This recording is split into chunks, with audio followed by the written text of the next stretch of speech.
Welcome to Fridays at Findlay. This is our very first Fridays at Findlay of the academic year.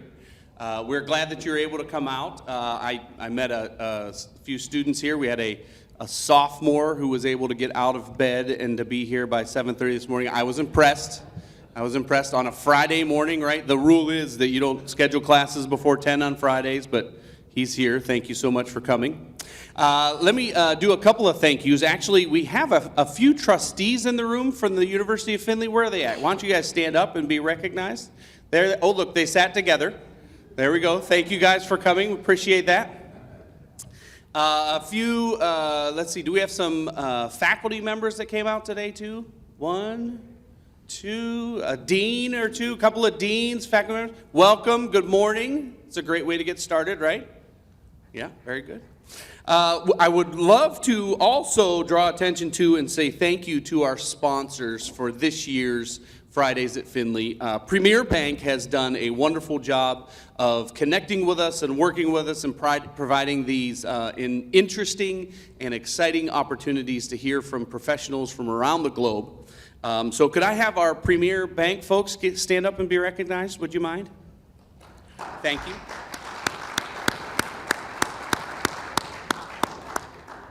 Wonderful.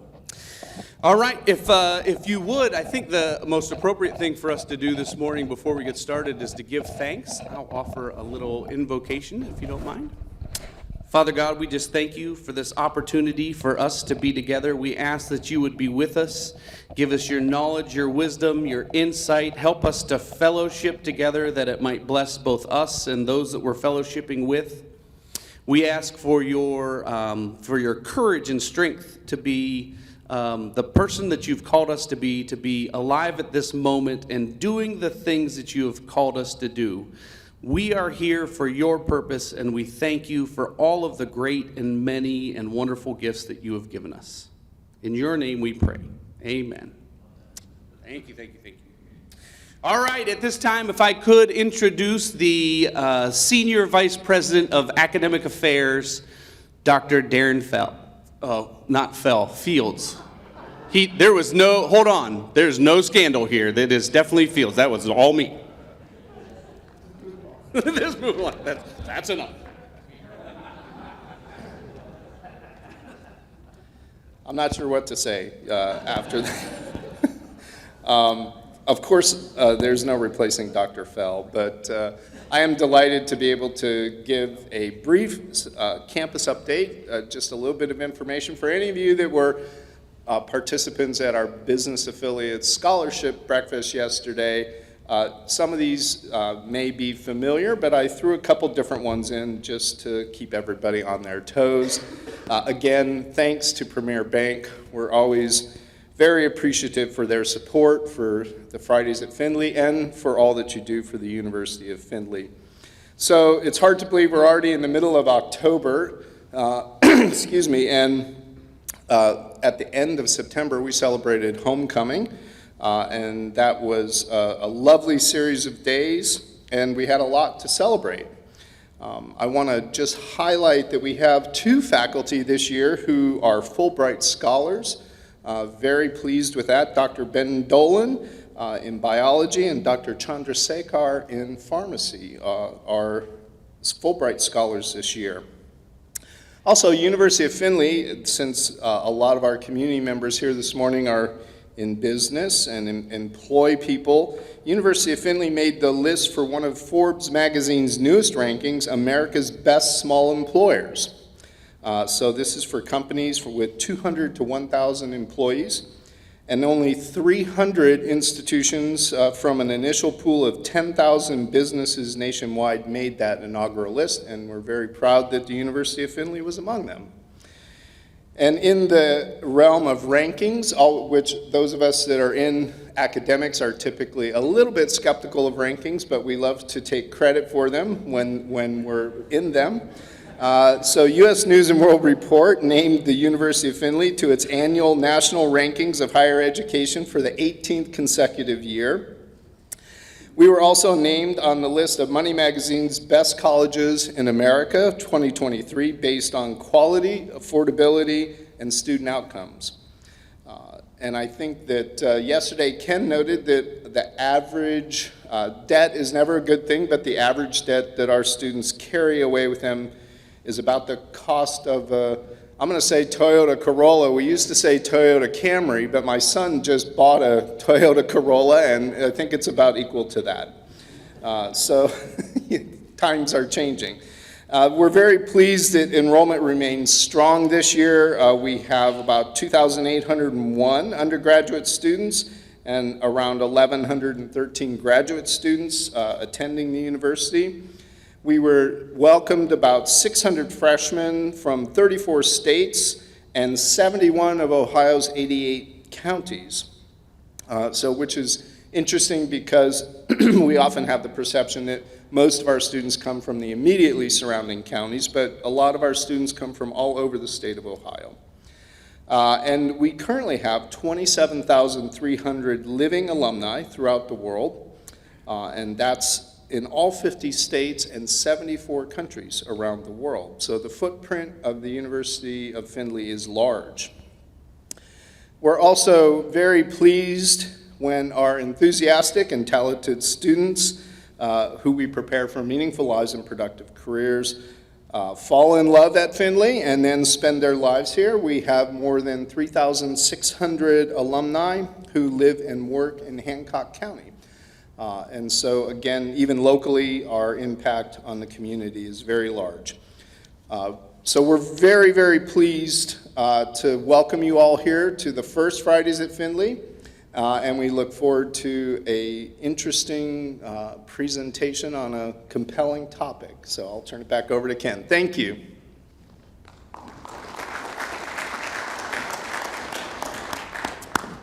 One thing that I didn't do that I probably should, I know nowadays most companies are hiring through internships and finding students that spend a little time with them while they're in college and then bringing them on board. Can I have all the students in the room stand up? Could you just stand up real quick and be right? Where are they at? There's a few students right there.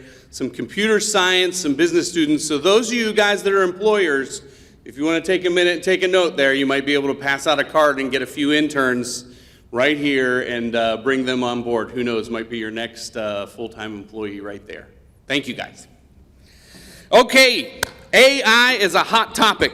Let me share some headlines with you from the Wall Street Journal. Why new technology is so stressful at work and what to do about it. Tech tools that could help you land your dream job. AI versus MBA students. Who wins with the best ideas for a new product? The top 4 reasons why companies' IT projects fail so often. 4 topics of articles out of Wall Street Journal. Today we have someone, an expert in the area, Mike McDaniel, who was president of DXC Modern Workplace. Based in Phoenix, Arizona, DXC is one of the largest providers of workforce service, serving thousands of the largest companies in the world. Mike has substantial experience in management, technology, engineering, and operations across disciplines such as technology consulting, sales, global business, process outsourcing, logistics, procurement, and engineering, development, and testing. He holds a Master's of Business Administration from Bowling Green State University and a bachelor degree in mechanical engineering from the University of Toledo. I would like to welcome to the stage Mr. Mike McDaniel.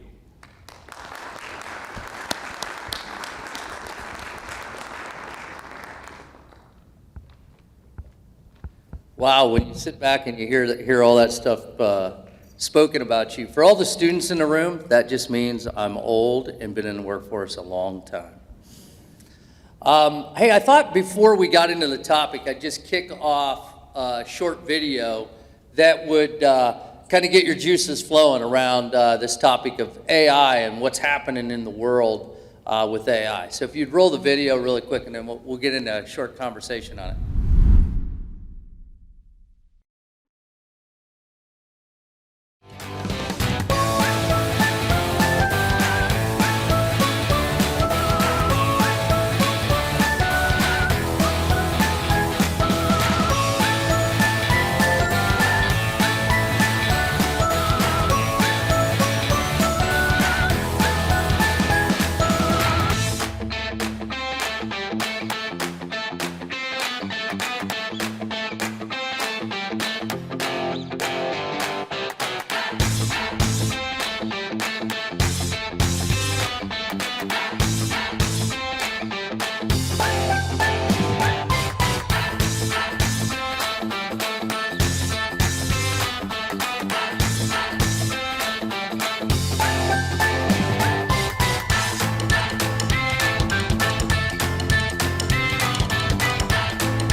So I thought I'd spend some time this morning talking about how AI is shaping the future of the way we work around the world. I had a couple opportunities to speak on this topic several times because, as Ken pointed out, it's been such a hot topic lately. Most people refer to it or they think of AI as just GPT. And how many people in the room today have actually logged into ChatGPT and given it a whirl, right? Okay, so quite a few people, lots of interest. But AI is a little bit more than that. Let's see if the clicker works. You know, a timeline of disruptive technology that's really happened in the world. And, you know, it was funny, I was talking to Darren on my trip down here today. I came in from Port Clinton, where my wife and I live, and well, part of the time. We spend our summers here and winters in Arizona, so we get the best of both worlds. But you know, I drove down here today, and I got a new F-150, and it's got it's called Blue Zone driving. So I was able to complete a couple calls using AI. It's self-driving, so it kept me in the lanes, made sure that I used all the safety technology that was on it. And when I got out on 75, it took over and drove itself till I got off on the exit right down here on 224. So pretty amazing. Just 3 years ago, that technology didn't exist, and today, and by the way, that was totally hands-free. I didn't have my hands on the wheel. Technology is rapidly changing, but you could see the autonomous vehicle stuff first came out in 2016. In the future, there will be plenty of hands-free. How many people in here, anybody in here drive a Tesla? Okay, Tesla's self-park, can drive down the road hands-free.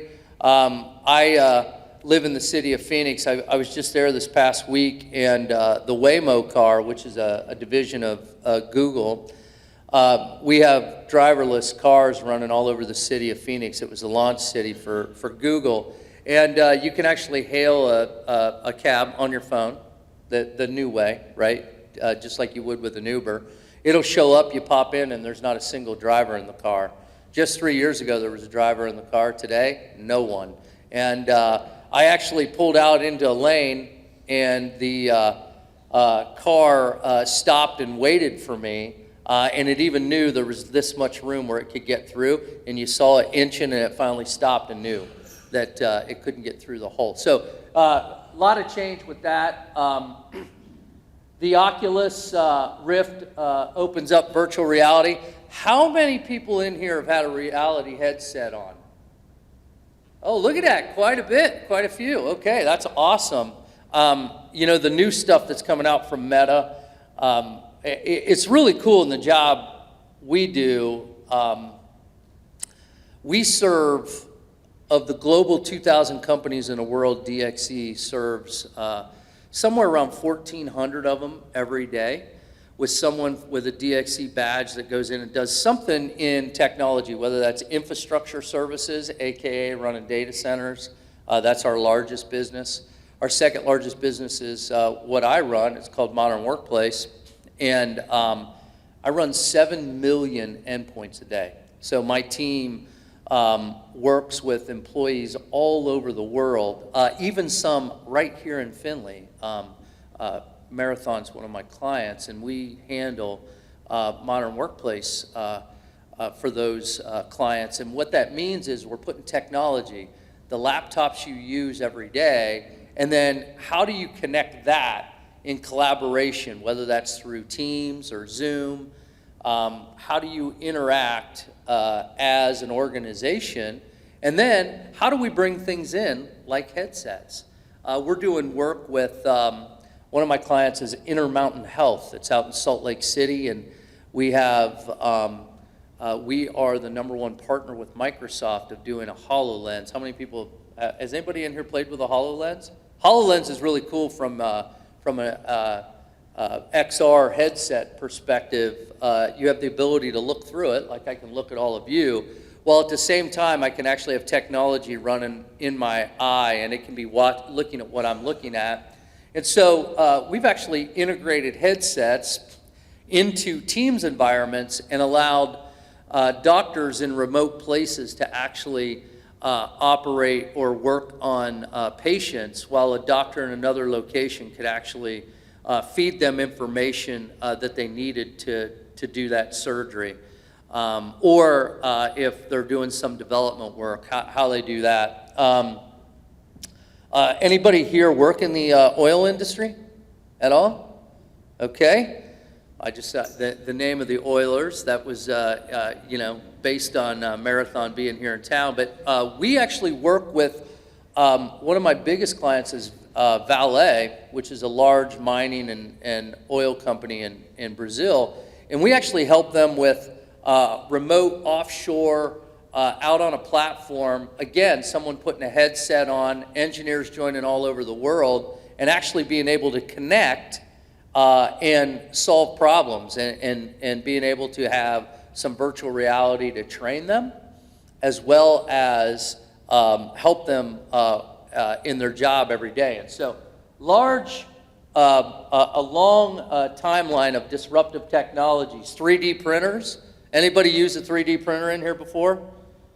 Okay, we're really doing stuff at scale today, printing. I'm HP's biggest partner in the print space, and every time we ship a new 3D printer, we help them set that up with AI running in the background so that the person could set up one of these $1 million 3D printers, and we're helping companies like Intermountain Health print brains and hearts for their students to be able to learn new ways of operating. And passwordless authentication was funny as we were setting up today to set the presentation up. I had to use my password, get in, log in remotely to get the video up, because that actually sits on our server inside of DXE. It's actually up in the cloud at Microsoft. But logging in, I just did my Okta, which knows it's me by my phone, knew I was here in Findlay, and allowed us to log in, and it could authenticate based on me without a password. And so a big change in terms of how technology is being used in the workplace, how we're making it simple, actually more secure. And then you see in 2022, this thing called ChatGPT comes out, and then Apple comes out with their new Vision Pro.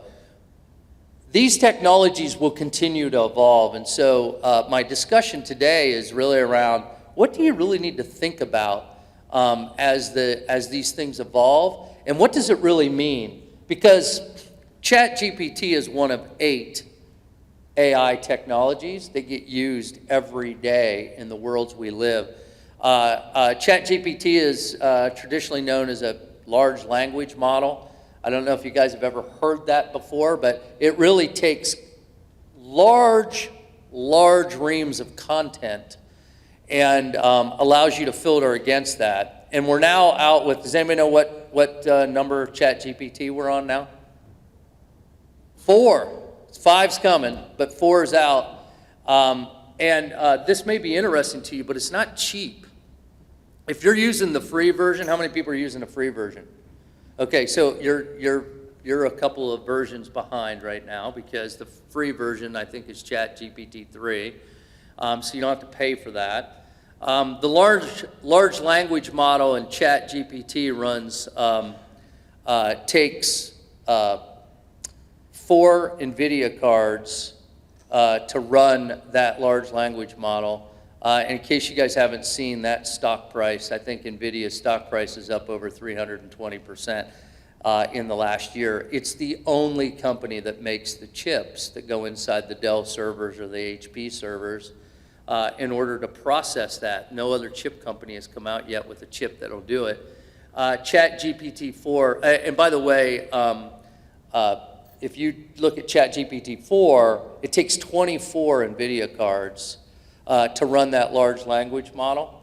And just to put that in perspective, 24 NVIDIA cards shoved inside of 7 Dell servers, and I was just down at Dell a couple weeks ago. The total cost just to run that large language model, one subset of that, is $750,000 worth of technology, and that doesn't include the engineering, the connection, or anything to connect to that. So they still have yet to make it cheap, and it will get cheaper over time, but there is a cost to AI and something to really think about.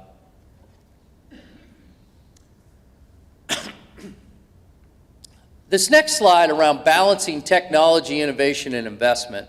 One of the things as a technologist in the company that I have responsibility for, we kind of think of it in three ways.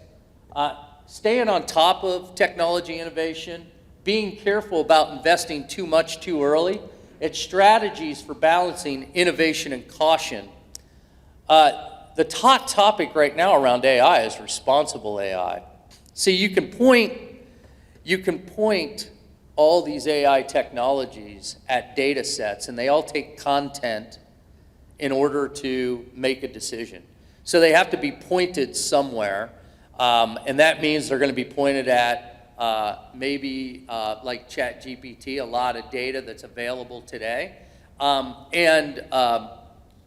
You know, in our political world, we talk a lot about fake news. There can also be a lot of fake information out there, and people can draw the wrong conclusion. You know, as I left my phone on the table, but I was going to hold up my phone and say, you know, one of the things that our students and our younger people in the room today deal with is that probably from the time they were in 6th grade, they grew up with a phone in their hand, which had, you know, more computing power than most of us in the room saw when we were in college. And so they have access to all this information. But the reality of it is not all that information is real and perfect. And so they can draw the wrong conclusion by being pointed at the wrong thing. And we can have, if you point your large language model at the wrong topic, you can actually get information out in the world you didn't want to get out there. And this is something companies are wrestling with. Is everybody in the room familiar with the term PII, personally identifiable information? The university has a lot on their students. And if they would actually put that into a large language model, they could have students' names, addresses, social security information out there in public. And so security is a big thing. And that becomes the risky part of understanding what you open yourselves up for. We work a lot in the security of technology, and what I'll tell you is that it's not if, but it's when you have a threat actor in your system. Today here we're sitting in the university, and I can almost assure you that there are several threat actors already active inside the systems of the university. They are there, and what's really good about the technology today is using AI technology. We know they exist, and we can actually watch them. It's almost like a detective in the police station. You want to be able to watch and see the activity they're doing, because they get smarter over time, much like thieves do, and we use AI to watch over them all the time. And I know that sounds kind of weird, but it really is true. And one of the things that we really believe that AI will help us with is to detect and know these things quicker and be able to know and understand that stuff. But responsible AI is around ensuring you're using it the right way and not pointing it at things it shouldn't be. And then don't spend money too early. My example of ChatGPT-4, I was having this conversation with a client the other day, and they were saying, hey, do you get this, do you have conversations with our AI going to replace people? And the answer is no. Our students that are sitting in here today, the the only thing that's going to replace people in the workforce today are people that know how to use AI and make the job better. I have a slide in here in a moment. Oh, there it is. It's next. It'll talk about the pure productivity that is driven by these large language models in the workplace. This study here was done by the Boston Consulting Group in conjunction, I think, with Harvard, and I may have put a link on there, but I can't remember if the link's on there or not. But consultants using AI, they said 12.2% more tasks on average, 12.2%. It wasn't like it was 100%, it was 12.2. On average, AI users produced outputs rated at 40% higher quality. That's the real advantage that we get by using AI is we can actually get to the answer quicker. We can actually be more productive. And that productivity right now is probably about 20%. If you go back to my conversation I was just having on the cost, at $750K to run ChatGPT-4, it has to replace a heck of a lot of people to pay for that at 20% productivity. So again, you really have to balance some of these things and understand how they all are going to work. But there's all kinds of uses of AI in your day-to-day life that have been there for a while, and they just make things easier. Some of you use maps to get here today. That's AI, right? Some of you might have stopped, well, unless you tried the great coffee and the breakfast here, but you might have stopped at Starbucks and done an early entry to do a mobile pickup. How many people have used that technology? I was going in the airport yesterday. I went into the airport yesterday flying here, and I got up there and nobody was in line. And my wife was like, hey, Mike, you probably should have ordered. We're going to be way back in line. I go, nobody's in line. But everybody used the mobile app and ordered ahead of time. And we, in fact, had to sit and wait for coffee for 15 minutes while no one was in line. So I wasn't using the latest technology in order to order a cup of coffee. Trends and predictions. By 2026, 80% of digital workplace management tools will include Gen AI capabilities. Today, we launched earlier this year a what most people refer to as chatbot, and I think chatbots are a little bit more advanced today. We call it a digital assistant. Our digital assistant has 3 billion phrases in 137 different languages, and we have the ability to discern between someone that is in the north versus someone in the south when they say something, and we can actually look at, our models keep getting better where we can actually look at slang and understand worldwide slang and answering a question when someone types in, I need to get connected to the internet. How many different ways people can say that? Or they're having a problem with their cell phone. Do some people call it a mobile cell phone? In Germany, they call it a handy. I mean, it's all these different words and languages all mean the same thing. And so we are using it today. I use 6. In a moment, I'm going to show you the 8 different types of AI that exist today, because that's the big misnomer among people, that they think, oh, it's just ChatGPT. It's much broader than that. But I use 6 of the different 8 versions of AI today inside our modern workplace business to solve interactions. Because how many people in here really love calling the help desk or a call center? Everybody love how about your utility? Do you love calling on and hanging on the line and calling a utility? Nobody does. It doesn't matter. Another interesting topic is at no time in history have we had 4 distinct generations of people working in the workforce.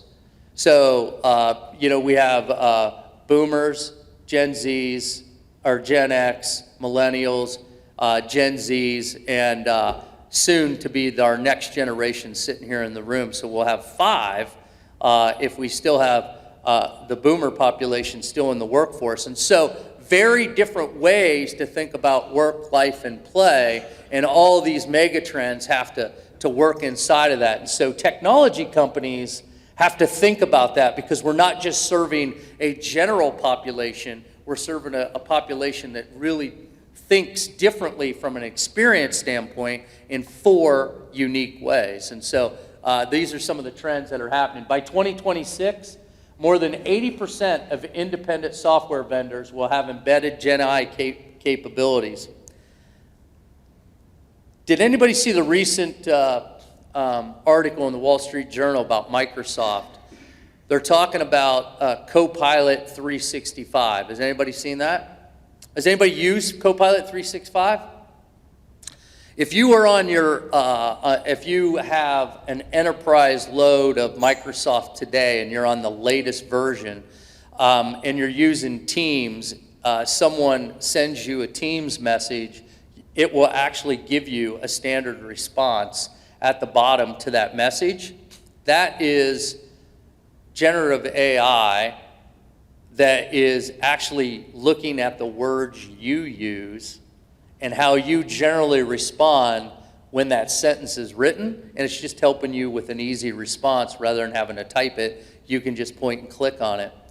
Copilot 365 will be out next year, and again, they were talking about how Microsoft loses on that. They want to charge Microsoft M365 just for general purposes. That's for people that want Word, Excel, Teams, Mail. When they use that, the general cost of that is about $35 a person a month for an entity to buy that. So the university gets a little bit of break on that, but in general, that's what companies pay, about $35. To get Copilot 365 will cost about another $30 a month per person to utilize those generative AI capabilities that exist. Again, very costly. When you look at the technology that workers use in their day-to-day job, it's 25% of most companies' IT budgets just in the personal computing, and it's also the largest carbon footprint that most entities have, because the laptop lasts about 3 years and it ends up in a trash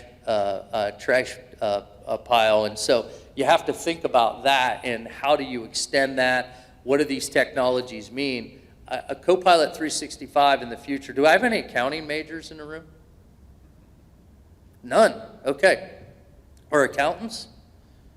Okay, so Copilot 365, for those that love to do Excel spreadsheets, in the future you'll be able to write or to speak directly into your microphone on your machine, tell Excel the data sets you want to crunch, what you want the output to be, and how you want the output to be presented in your natural language, and Excel will just do it. You don't have to know how to write a macro. You don't have to know how to chart something. You just need to tell them how you want the chart to look, speaking into it like I am in the microphone today, and it will generate that within seconds.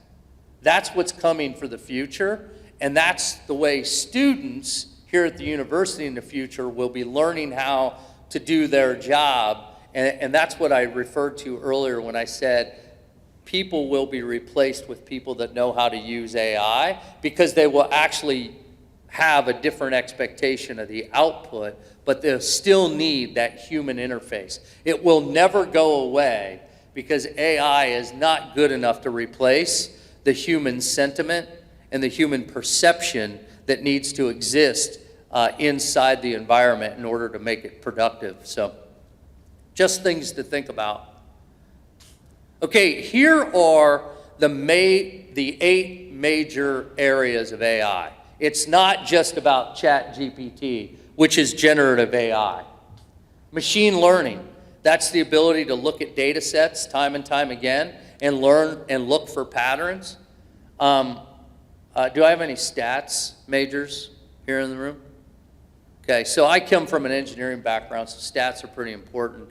Machine learning is really, really interesting to me, because large data sets can actually tell you things that you can learn from, and you can actually do these things called linear regressions, and once you do a linear regression, you can actually learn what factors really matter. We were using machine learning. I was using it for probably about 10 years ago. I bought a company in the old company I worked for, and we were doing work in the mortgage industry. Anybody in here in real estate? No? Okay.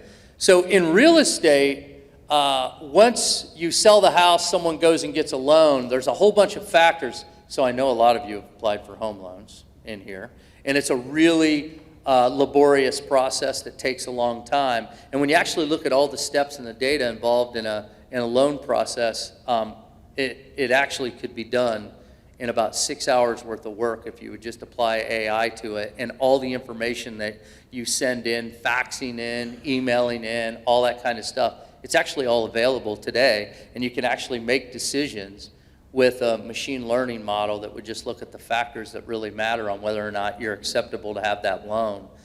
Yet, there's rules and regulations that go back to 2008 when there was a big crash in the industry, and so it caused us to have caution, great caution, and put these rules and regulations around it that actually cause complexity in that process. But if you really look at the machine learning that could occur and the decision that could be made, it could be a lot like buying a car. You should be able to walk in, get a home loan, and walk out in a matter of, an hour.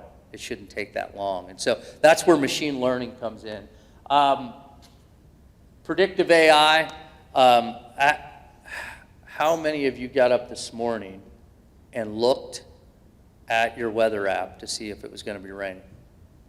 Yeah, that's probably the #1 app most people use. In the background of the weather app is IBM Watson. Watson is collecting data on everything. And so they know weather patterns, they know how much it rains. They use that to be predictive for the future, to tell you what the percentage of the rain in the area is going to be. Local utility companies. So here in Ohio, we have several large utility companies, AEP being one of them, First Energy being another. The number one cost for a utility company is the trimming of trees around lines, to know when they got to send the truck out or roll, and they call that rolling a truck, when they're going to roll a truck, cut the line, or cut the trees over it so it doesn't take a line down and cause a fire. This is the problem that PG&E out in California had a few years ago, when they just didn't trim the trees and they were taking lines down and starting large fires. Anyway, today, AEP, based in Columbus, they're actually using Watson and the Weather Channel to fly drones across lines, and they can look at the leaf of the tree that is over top of the line. They know what kind of tree that is, what kind of rainfall will happen in the future, and they can predict when that limb is going to grow over that line.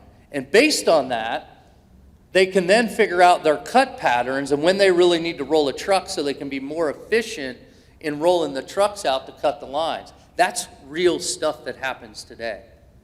And again, regulations changing. So now drones can fly. You used to have to do line of sight drones. The regulations have changed today. You don't have to do a line of sight drone. You can actually just, a person could sit in a control room right here in Findlay and be running a drone up in Ottawa County, down a line, looking at that, and you could put LiDAR, radar, all these different devices on there, cameras, and you can actually collect all this information, match that against IBM Watson and the Weather Channel, and actually get some real information about grow patterns. So really kind of interesting stuff and how AI is changing how we do our job, but it doesn't eliminate the tree trimmer.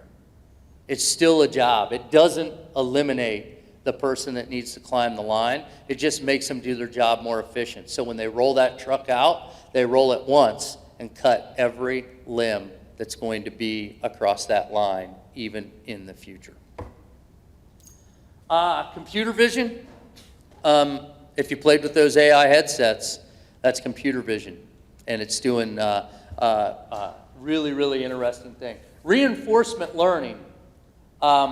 Reinforcement learning, this is a really interesting one, and universities will really change how they're using AI in the future in their labs to really train and understand models. And so those stat majors, we have math majors in here, computer science majors, look out. This is the stuff you're going to be doing. So as a sophomore today, the stuff you're working on as a senior in 2 years is going to be very, very different than what the previous 4 classes before you worked on, just because the technology changes so much. So 8 different types of AI, and they all have to work together. So it's not just about ChatGPT, it's about how all these things work together in order to get you an end result. So when we focus on it at the company I run, I kind of think about it in 3 ways. What are we going to use AI for that will help us deliver customer-focused solutions? That's a digital assistant to answer your questions quicker. Enhance my service delivery. Is anybody familiar with the term phishing or social engineering? You get that in your emails? Interestingly enough, right here in Ohio, we have a Campbell Soup factory. Campbell Soup couldn't make soup about a month ago. The entire operation of Campbell Soup was totally shut down by a threat actor because they were able to get in there and the people got phished. And it got phished, and the same thing happened at MGM. Gamblers in here, people like Vegas? MGM was shut down. It cost them billions of dollars, and they didn't want to pay. They didn't pay the ransom, and so they were shut down. How many people have had trouble getting Clorox wipes? Clorox, same thing. Clorox actually paid the ransom, $25 million, shut down their facility. They got a relatively young CEO. She's new in the position. A threat actor got in, they phished somebody in their call center. By the way, I don't do technology at MGM or Clorox, but I do Campbell Soup.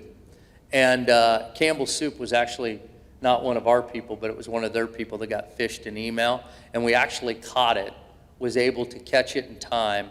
While it did shut down a plant, all their plants, we were able to get it back up and running because we were able to rebuild the Active Directory really quick. Active Directory, by the way, without me being too much of a technical nerd, is your email inside the company's email system so they know who you are. Threat actors get in through that. So we use AI to figure out, we are now using these large learning models so that when I have an agent on the phone or in text and they're getting phished, that we know that they got phished and we can shut the call down and not let the threat actor in.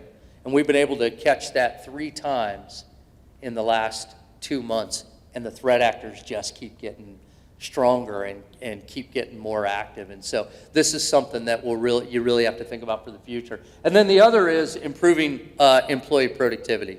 I talked about the use of Copilot 365 for the computer science engineers in the room.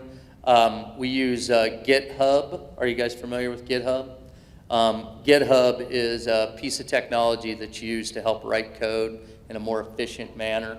And so we use things like that with inside of work to help make our people more productive. But we kind of think about it in these 3 different veins in terms of how we manage our business. This is a risk pyramid. I know you can't read it. That is an eye chart. But basically it says there's all kinds of activities that are really low risk inside of the environment.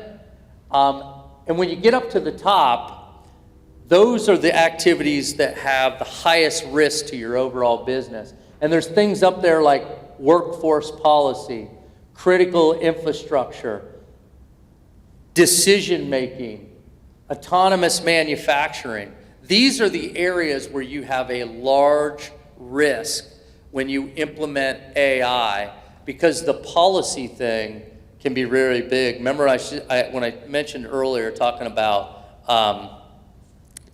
responsible AI, if your policy allows you to point the AI, whatever that bot is, or that piece of machine learning, or your large language model, if you point it at the wrong thing and you allow your policy to change to do that,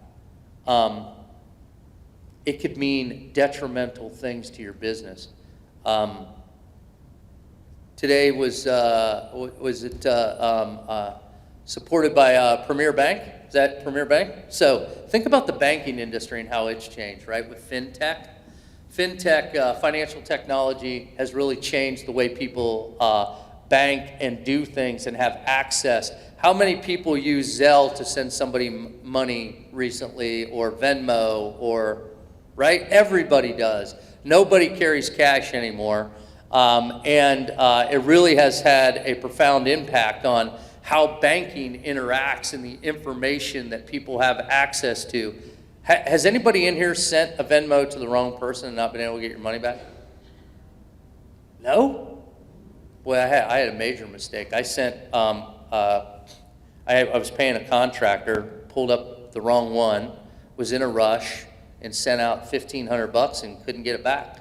And I just lost it. And it was, a problem. So these are things that, the banking industry even has to think about in terms of technology and AI and the risk associated with the interactions in their clients and your money.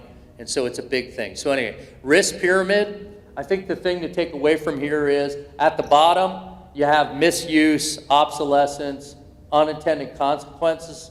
But privacy and security and regulatory compliance become some of the biggest issues you really need to think about. And so you really have to sit down and say, gosh, am I just trying to make myself more productive using this technology? I think you really have to sit down and think about what's the risk that exists to my organization if I implement that, and where I implement it, and how I use it. This is just a really simple chart to show you. In 5 days, when ChatGPT came out, there were 1 million users. In 2 months, there were 100 million. By the time we were 4 months in, there were 1.8 billion people utilizing ChatGPT. It's just I just give you this chart to show you that things evolve quickly in this space. It's about understanding it, which is why I was up here today talking about the 8 different kinds of AI that exist. I would say don't resist it, understand it, and then figure out how that works inside of what you're doing. So anyway, here's some dates, just how quickly this stuff came along. But in November, ChatGPT was released. By July, AWS, and AWS is Amazon Web Services, the largest cloud provider in the world. There basically are 3. There's Google, Microsoft, and Amazon. And then there are companies that run private cloud. We are the largest private cloud runner in the world at DXE. We have to understand how this is all working inside of those big data centers. And then in July, the new announcements are happening daily. That's the stuff Ken was talking about. It is out there, real, live, moving fast, and you just have to be aware of what's going on. Large language models focus on generative responses, not automation. You'll see this term deflection. What deflection measures is really what AI is doing, and this is my last slide and we'll get into some questions and answers, but deflection, AI basically deflects it from someone having to make a decision, and it makes the decision for you. And so what we try to work for as a technology company is to drive deflection, because that's what most of you actually really like. You don't like calling call centers. You don't like making decisions around your technology. You like to be able to pick your phone up in the morning and it comes on and it's the latest version with the highest security. It gives us all kind of a false sense of security, quite honestly, because we have apps on our phone that run our day-to-day life, whether it was from banking to messaging to your kids or your loved ones, to your day-to-day schedule, to the map getting you to this location today. And so we just want deflection. We want things to work. We build it into our day-to-day lives, and we just have this expectation that it just works and it's safe and it's secure. And so that's what companies are doing in the background, is trying to figure out how to drive deflection. So that's all I had, all the prepared material I had today. I thought I'd open it up if there's any questions. Hopefully it stirred something in your mind. It wasn't too dry or too techy, but it's a hot topic right now. Any thoughts or questions?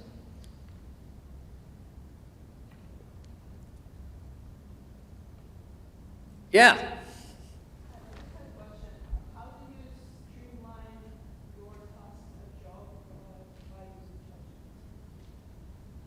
How do you streamline? Let me make sure I answered the question right. Your question was, how do you streamline your job by using chat, GPT, or other AI tools? So I had a video that I couldn't get to work here today. This is really interesting video, but I recently did a talk at Dell Tech World talking about actually generative AI and how we use it inside of our system. And I, unfortunately, only speak one language. And we were able to take my video within 45 seconds, running it through ChatGPT, and we're actually able to change. You can put the video through the filter. I was actually able to change and speak that in correct dialect in Hindi for an Indian population in a matter of 20 seconds. And ChatGPT changed the video so that my face was articulating the words in Hindi just like I was speaking Hindi, but it was my words in English. That's a very effective way to use it. So now you could communicate with a population of people that you may not be able to communicate to, and I was able to do it in my natural language. Great question. And that's just one example. There's thousands of them. Great question. Any other questions? Yeah. You mentioned earlier about there being a lot of misinformation out on the web, and these large language models are built on this data or this content. So can you talk a little bit about the bias issues or risks that there are for AI also reading its own content, if it's real-time AI, if it's not the correct information or biased information, how that can create problems or risks on conclusion or decision making? Does that make sense? Yeah, that's why when I went back to the risk model, it's a great question. So this question was around these large language models being pointed at the wrong information and people drawing the wrong conclusion. That's why you can't always count on everything you see, right? It's the fake news. You really have to understand what it's doing for you. I assume a student here at Finley. So, you know, how many faculty do we have in the room? Teachers, instructors, professors. In the future, right, students are going to use AI to help them write a paper or solve a problem. You still have to understand the basics behind that, because you got to fact check some of that stuff. And if you're not, as a student, you're going to come up with the wrong answer. when I showed you the pyramid, where it really gets you in trouble is, it might be one thing if you're writing a paper and you put in something that isn't right, you're going to get a bad grade. The result, not life-threatening, not a problem.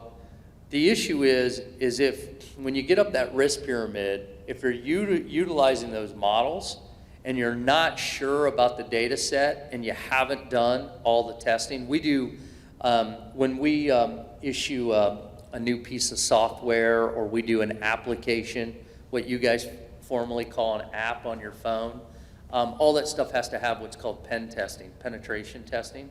So we pen test it against those data sets to say, do we get the same answer consistently, or in all these different scenarios, do we end up with a different answer? And depending on where it's at on that risk curve, we have to pen test even more to make sure it's right, because if it's a matter of life and death, if it's a matter of national security, if it's a matter of that could cause, pain or injury to a person, then you got to make sure that the stuff is really, really right, or you're opening yourself up. So the amount of testing and oversight you need really depends on where you're at on that risk curve. If you're going to misorder a cup of coffee at Starbucks, not a big deal. If I'm going to drive my truck down the road hands-free this morning, I better make sure that the technology works well enough that it didn't veer over into the left lane into oncoming traffic. And you got to be able to trust it, because it runs right along those lines, and it's amazing how well it keeps it inside that line. Yeah, there's a question in the back. I'm just curious, in the arena that you're talking about, how does the United States fit into all of that new technology, et cetera? Yeah, the question was around how does the U.S., and I think your question's going, what's our our federal policy and how are we starting to think about things? TikTok has been a hot topic right now, or ByteDance. That's the base company behind TikTok. Does everybody understand why that's been a big topic in Congress? Because, okay, so first off, how many people in here are TikTokers? Oh, we got one, really? Two? Ken's on it all the time. He's just been down there TikToking the whole time I was talking. Matter of fact, he might have something out there of me on TikTok right now, and something really funny. But that's been a hot topic with the U.S. government, because why? Because the information, all of ByteDance, all that information goes back to China. And so the question is are they really collecting lots of information about our population within inside the U.S. and what kind of data, using the AI models that they have, and what could that mean for the future of national security, information? Because let's face it, anywhere you go today, people are either on TikTok, Snapchat. How many folks in here use social media on a regular basis? Yep, large, all the hands go up.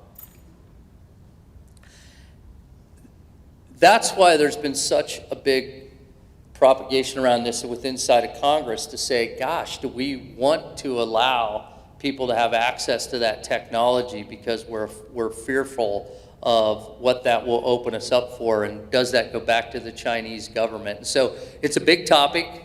That's what we call responsible AI. I do believe that because it's new today, it's much like smoking in the 60s. I was watching a movie last night on actually on the Miranda rules, which is funny.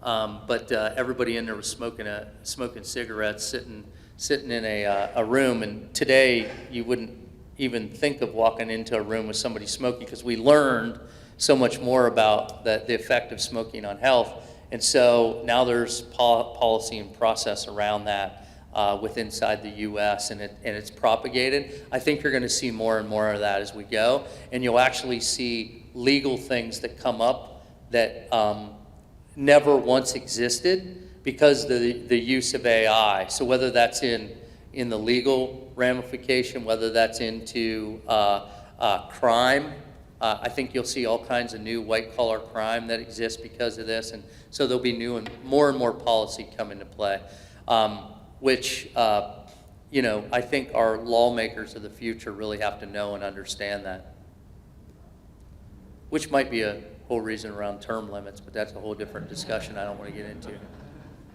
Yeah? My question is, I know you said that it would not replace people, but in essence it will, because you're, instead of hiring 4 engineers, you only need 1 because of the technology that they can do. So that statement doesn't really hold true. If you actually look at our population, there's actually a big demand for workers out there today, and it actually isn't replacing the use of the human mind. It's actually replacing the mundane tasks that they do that most people don't want to do anyway. So it actually allows you to be more productive, and you still have to have that human interface.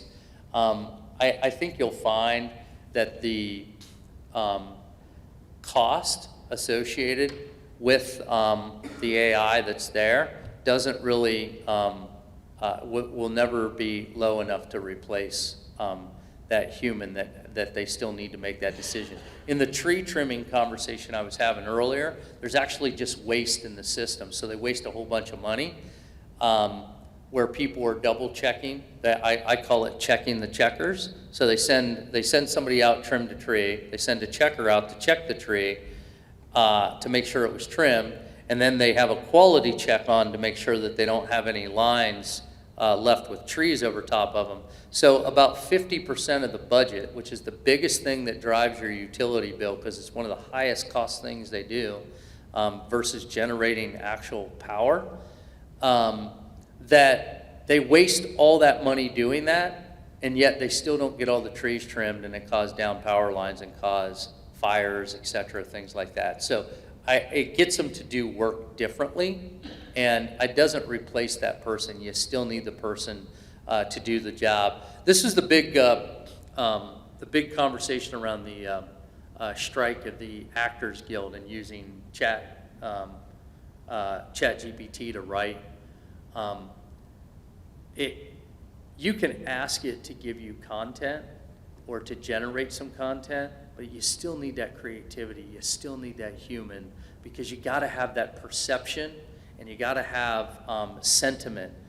It's really hard to replace that perception and sentiment in the human brain. There's a company called Qualtrics. They deal a lot in large language models, and they do a lot of studies around the future of humans and how they interact in the workplace. I would probably guess, if I asked all the survey data that they do here at the University of Findlay, any interaction that they have with the students. Where's the student affairs person who was I bet they use Qualtrics in the background. Do you use Qualtrics today? Yeah. And Qualtrics is interesting because it's doing a lot of studies around this whole human interface and what it means in work. But I think you're going to find the studies that people like Boston Consulting Group are doing, they're saying it can't replace the human. You still need them there. They just got to be able to think about work differently. Any other questions? Well, one more. I think we have time for one more, and then we got to wrap it up. Ken's giving me the hook. Companies use more and more engineers. Would they be looking for a specialist in AI prompt engineers, or train their current engineers? This question was about the future. I always told my kids, so I'm a father of 3 kids. My wife and I have been married 28 years. We have 3 young adults now. I can't call them kids, I guess, anymore. So I have a 26-year-old, a 23-year-old, and a 20-year-old, well, soon to be 20 in a month. When they were growing up and thinking about college and where they wanted to go and what they wanted to do, I said it's interesting, and I don't know how many people here can say this about their own career, but I said the job I do today didn't exist when I graduated college. And the thought process I gave my kids is the job you will do in the future doesn't even exist today. And so we have to constantly evolve. If we don't evolve, we will miss kind of that future thing. And so the computer science engineers here in the room, there was, back when I was in college, we were still learning how to program in Fortran. Nobody does that today. Everybody uses, it's all open source code, allowing people in hackathons to put things together and drive technology different. I think for the future, the jobs will be different. They will evolve. And I think you have to engage in that in a different way. And I think for the educators in the room, I do a lot. Ken was saying I graduated from Bowling Green. I actually sit on the entrepreneurial board at Bowling Green State University. And one of the things we're constantly talking about is the evolution of curriculum. And what do you have to do for the future to stay ahead of it? Because the students graduating this year will be our leaders in 10 years, and it'll be totally different. And so we have to prepare them for that. And so my challenge is, and I say this to my adult children now, never stop learning. Intellectual curiosity will be what drives the future, and we have to constantly be thinking about that in the future. Well, listen, I know I was only supposed to talk an hour or 45 minutes. Hopefully you guys enjoyed the discussion today. I appreciate the time and the opportunity for all the folks at the University of Findlay, and thanks for Premier Bank for supporting this, and hopefully this is good information for you all. Thank you very much.